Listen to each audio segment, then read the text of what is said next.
She completely scammed her best friend with a fake job because she didn't want to lose her friendship, and he promised to invest his friends' and family's money in real estate, but you guessed it, he didn't. Let's get right to the worst scammers who scammed their friends and family. Number 4, job offer.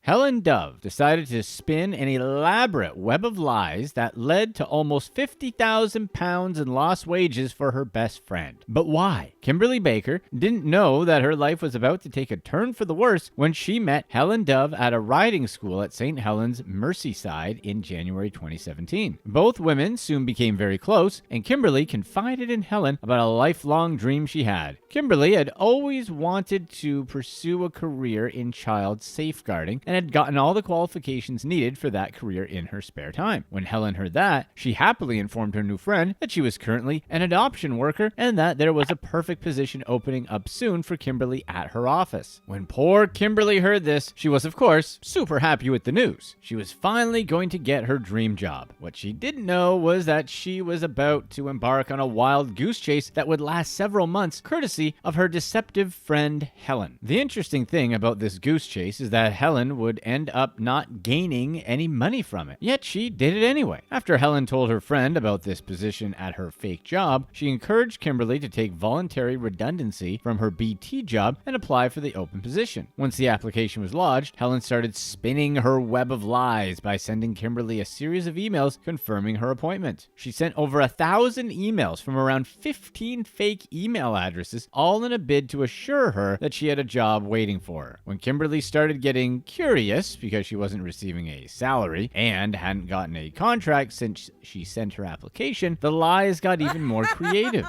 There was always some sort of delay stopping the contract from being sent over, and she was warned sternly not to appear at the job physically because the job offer was confidential. Kimberley had unwittingly found herself in a situation where she was conversing with 15 different fake email accounts, waiting on a contract that was never going to come, and even performing routine administrative duties that were nothing more than the inventions of her supposed best friend. Fortunately, she didn't have to endure being spun around forever. After 7 months of postponed meetings with baseless excuses, Kimberley eventually began to smell the coffee. She wondered if she was just being led around, so she confronted her friend and asked her if she truly worked at the borough council. Helen was unwilling to give herself up, so she forged payslips and presented them to Kimberley as evidence that she was indeed a social worker. Kimberley wasn't convinced, so she went to the office herself and discovered that no one with her friend's name worked there. That was when the entire web of lies started unraveling. After realizing that she was being played, she went to the police to complain. At this point, Helen was yet to realize that her friend was onto her, so she made the mistake of sending an email with a tracking number that could be traced to a post office. Kimberley went to the post office, got the time the letter was sent, and checked CCTV records. That was when she saw her friend Helen handing in the fake contract letter to be posted. That was the definitive proof the police needed to know Helen was behind Kimberley's 7 wasted months, and she was promptly arrested. The case was so strange that the detective in charge said he had never seen anything like it in his career. Helen had built this incredible web of lies for no other reason than she could do it. The numerous forgeries and lies had provided her no monetary gain and had only resulted in heartbreak and pain for her best friend. But she did it anyway. The fraud didn't just have an immense psychological effect on Kimberley, it also had a huge financial one. She had resigned from her job and remained unemployed for 7 months. This meant she couldn't finance her wedding that was coming up at about the same time and couldn't even buy Christmas presents for her children. Helen comforted her through all these despite being the cause of her misfortune. Kimberley said her only wish was that Helen had gotten a few more years, as Helen was sentenced for 2 years and 8 months.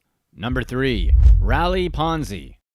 Joshua Huchens was a seemingly successful businessman, but he turned out to be a con artist who scammed everyone around him. Huchens seemed like a normal businessman on the outside. He owned 2 successful businesses, had a beautiful wife, and was comfortably upper middle class. But beneath all this, Joshua was hiding a dirty secret. His business was unsustainable, and he was essentially running a Ponzi scheme. His real estate business was merely a front to defraud people. He attracted investments from local investors and his friends by promising to use their money to develop certain properties. Instead of spending the money on properties that investors were interested in, he spent it on personal expenses and personal properties. He promised investors that promissory notes would be secured by a deed of trust which would safeguard their money. He did no such thing and lied to investors that their funds were safe. Since he diverted business funds for his personal use, he wasn't able to develop and sell the properties as expected.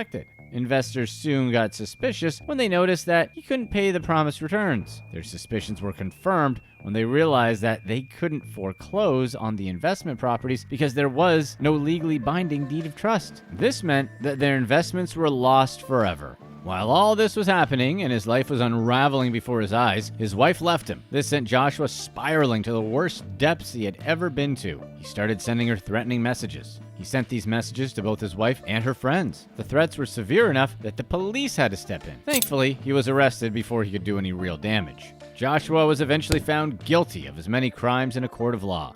The court found that he had defrauded people up to the tune of $1.5 million.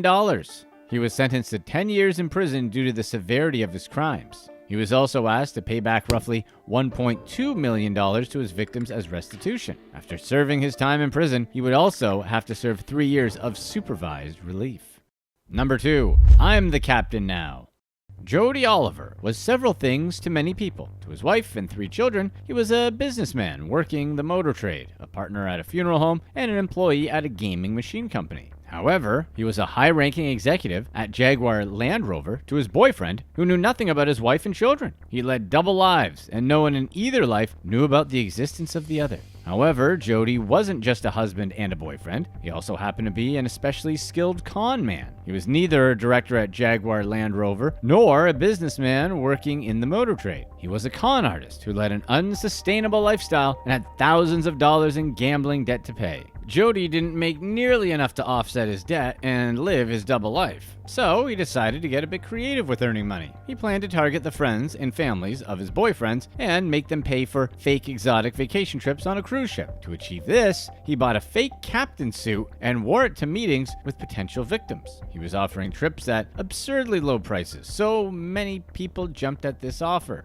There was no reason not to believe him. After all, he had a captain's suit. By the time Jody was done, he had scammed around £320,000 from his victims. Jody's scam targeted seniors who were looking to have a fun vacation for cheap. He told them about a phantom luxury cruise that wasn't only magnificent beyond their wildest dreams, but also cheap. The seniors jumped at the opportunity to go on the trip, and they eventually regretted it. Christy and Kevin Evans are 2 perfect examples of the people Jody targeted. They were seniors who were friends with Jody's boyfriend's grandmother. They had booked several cruises because Captain Jody, as they called him, was offering unbelievable prices. There were many other people he scammed in the same way. One of his victims, a cab driver, heard about the unbelievable cruise deals Captain Jody had to offer, and he immediately sought him out to see if he could get a luxury cruise for cheap as well. Jody was able to scam about 16 friends and families of his boyfriend in total. He kept the scam running for a long while and kept coming up with different excuses when his victims asked when they would go on the cruise. He finally met his Waterloo when the family of one of his victims was set and packed for a luxury cruise that didn't exist. This led to a police investigation, which in turn led to Jody's arrest. After his arrest, all of this scammer's secrets were out. His secret families knew about one another, and they couldn't believe that they had been deceived for so long. His wife said that she was disgusted and shocked when she learned about her husband's escapades, and she promptly sought separation from him. Another victim of his said that his actions were so detestable that they made her lose faith in human nature.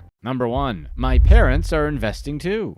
Edward Mathis seemed to be an everyday financial advisor who had an everyday job. But this banker instead carried out a $2.6 million investment scheme that defrauded his clients including his parents. He worked as an independent broker-dealer for Mutual of Omaha Investor Services, Inc. What this meant was that he had the power to solicit investment funds from private citizens and help them invest them in accounts without oversight from a bigger organization. Edward used this position to convince seniors in his community to invest in fictitious Mutual of Omaha accounts that he claimed would perform extremely well. He started convincing seniors in 2013, and by 2019, he had convinced over a dozen people to invest their retirement savings into accounts that did not exist. Edward even convinced his parents to do the same as well. He went as far as forging quarterly earnings reports to hoodwink his victims when they asked about their portfolios. Instead of investing the monies he was trusted with, Edward took all of it and used it to pay off his bills. He used the money to pay off credit card debt, pay child support payments, purchase and renovate his home, and even spend around $80,000 at Tiffany's. He was able to gain the trust of multiple respected citizens in his community because he was also a leader in that community. Before he stepped down due to allegations of financial impropriety, Edward was the president of the downtown Oconomowoc Business Association. His standing in the community meant that he was trusted, and people saw no reason to doubt his claims. But his scam could not last forever. One of his victims reported him to the Financial Industry Regulatory Authority after they received a suspicious quarterly earnings report. The authority contacted Mutual of Omaha, which was the entity Edward lied that he was investing monies with. Mutual of Omaha then escalated the matter and paid a visit to Edward's offices, where it was established that he was defrauding multiple people at once. And with that, his jig was up. Over the next few months, law enforcement uncovered the depth of Edward's fraud and discovered that he had scammed people of around $2.6 million since 2013. During his sentencing, two of his victims gave impact statements that outlined just how